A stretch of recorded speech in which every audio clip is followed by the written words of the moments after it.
Hey all, Hank Miller, and I'm at it again.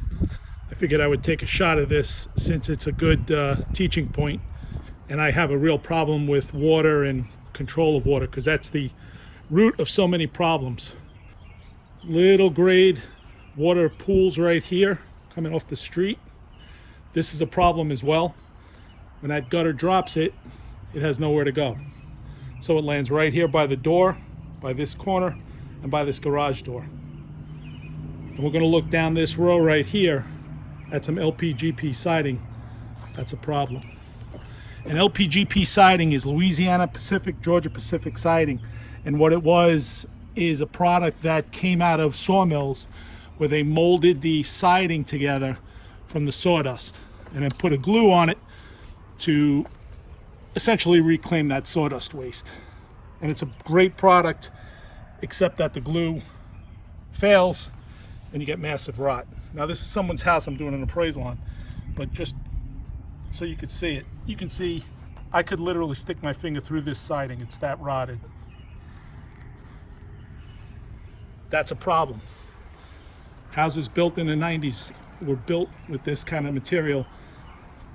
Many agents don't understand it, many buyers don't understand it, and these houses sell. And most times, well, not most times, but many times they're fine, but there are problems with water. Many of these homes that had LPGP siding had class action lawsuits and had it replaced with hardy plank. Good product, no issues there, concrete siding. But this is the best way to show you what the problem is with this siding. This is a look underneath, and what happens is when that siding is not properly sealed with paint, it acts like a dried sponge and wicks water up and in. That's what causes the siding to fail. What also causes the siding to fail are nail holes that aren't sealed properly.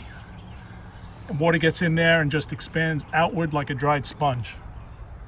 And you can see here's another example of hardy plank being replaced. And this is, you can see it, this has failed to the point where this whole area, in my opinion, needs to be pulled off. Here's another example. Siding is swelled to the point where it's really pushed out. As I go around, you can see the house is not in bad shape overall, but this siding is just a problem because it's going to be, it's going to fail and it needs to be replaced. And it already is failing big time in several areas. There's more hardy plank. I, for the life of me, don't understand why they just piecemeal. Well, I understand it because that's all they replaced under the class action suit. But this is not a bad house, but that siding, in my opinion, needs to be addressed. So.